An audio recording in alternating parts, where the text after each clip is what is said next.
Oh man, so the escalation, the violence continues with Russia and Ukraine, and this continues to have an impact on the crypto market, on the stock market, and the wider economy. Biden just gave his remarks, and what he said about Putin and to Putin, he says is the most powerful set of sanctions ever placed on a single country. He's banned the top Russian banks in the country. He said this should lead to a slow and painful economic squeeze almost on Russia, and he's hoping that this would lead Russia to submit almost in their offensive actions. Now, he's gone down the route of sanctions, which is an interesting one because we know sanctions are designed to deter, but in reality, what's happened is Russia's already started, right? Putin's already started the offensive. So it's a bit interesting that he's opting for sanctions, something which can also create an economic backfire, right? So in essence, when you're placing sanctions, such as, let's say, taking no more Russian exports of gas and oil, this will also have an effect on the NATO countries as well. It will lead to inflation at home, in the home countries also. And so this needs to be weighed up, because the reality is that inflation is already very high. Countries are already suffering. And now with Biden's latest initiative, this could also backfire at home as well. But what he is hoping for is a slow and gradual squeeze of Russia, which is interesting because some are arguing that Putin could be done in a number of days, right? We've already heard that they've taken over Chernobyl and Kiev could be next,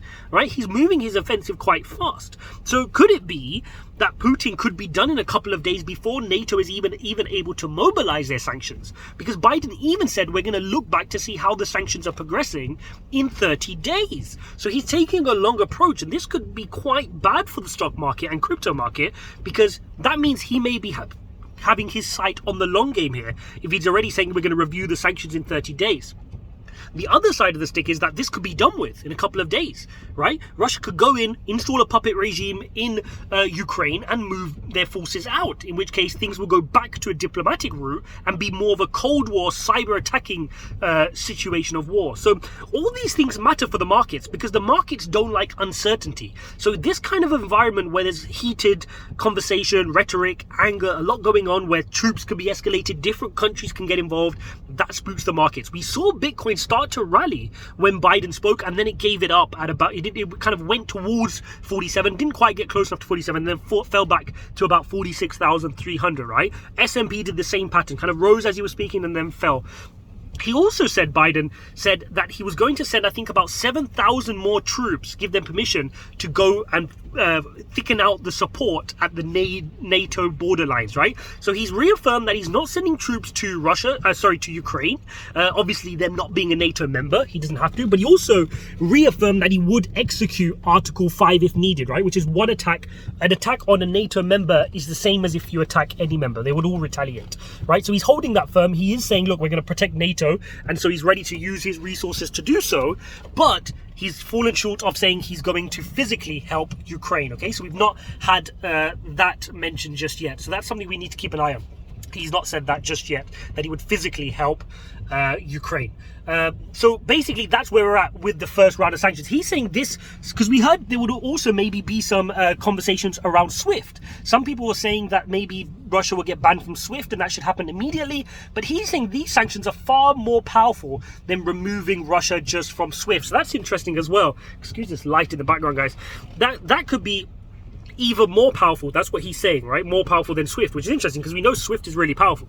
We also know that he's trying to cripple them from the foreign exchange market, okay? Russia do about $46 billion in foreign exchange a day, and 80% of that is using the US dollar. So he's hoping that will create a crippling effect over time. No direct sanctions were placed on Putin, which was interesting, but I think there are sanctions on high ultra net worth individuals linked to Putin. Very similar to what Boris Johnson announced here in the UK, actually, interestingly as well. So those are the updates we're seeing. We need to keep an eye on this from a crypto perspective. Right now, I would not be advising to buy the dip just yet. If you want to nibble, but there is still risk to the downside, right? This can escalate. There's still levels and layers this can go from a conflict perspective. So obviously, you know, we kind of have no certainty to say we've bottomed out here on this market. This light is really annoying me, guys. Right, should we go into darkness? No, that's not better. All right. What if we go just that and that and that and that? No? Any better? Right, anyway, snowing outside, and I'm just giving a quick update in the car before I go back to my hotel.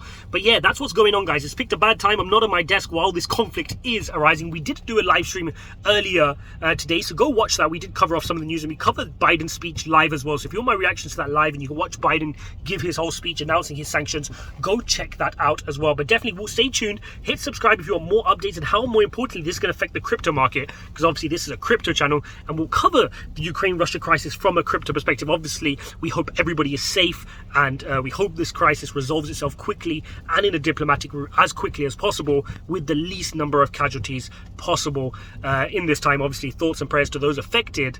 But from here on an investment channel, we need to be pragmatic, we need to stay calm, we need to not panic, and we need to play out our positions accordingly. Right now, we don't know when there's going to be a bottom. There's still, yes, there's an element of we're getting to peak FUD, right? This is fears of a world war. Let's put this into perspective. 40-year high inflation rates, lift off of interest rates in about 16 to 20 days time, right? These things are making a difference. This is weighing on the market, and Bitcoin is still holding strongly, if you ask me, at 36. Okay, I don't want to jinx it, but it's still at 36. Okay, it gives it room to fall if things get worse. So we just need to stay calm, manage our portfolios. Hopefully by now, as I've been warning for a long time, you've followed my advice, non-financial advice, and you rotated down to high conviction plays. Really important that you're in high conviction plays, because then you should sleep a little bit easier during these times. Don't look at your portfolio every 2 minutes. It's not going to help you.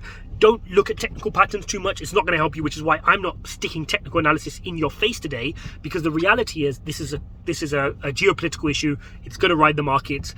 Each time this conflict ebbs and flows and different updates come, like if we hear an update that Kiev has been taken over or something else, this will continue to have its back and forths, okay, as Biden goes back, NATO goes back and forth, EU Commission, then you've got Russia. All these players, all these characters are going to play a role in, obviously, the market losing sentiment and being scared to the downside. Hope you guys enjoyed this update. If you appreciate this type of content live in the environment, regardless of where I am, sorry for the bad camera quality. I'm here in the dark, sitting in the car, gonna jump into my hotel. Hope you guys enjoyed this video. As always, smash up the like button and subscribe, and I'll see you in the next one.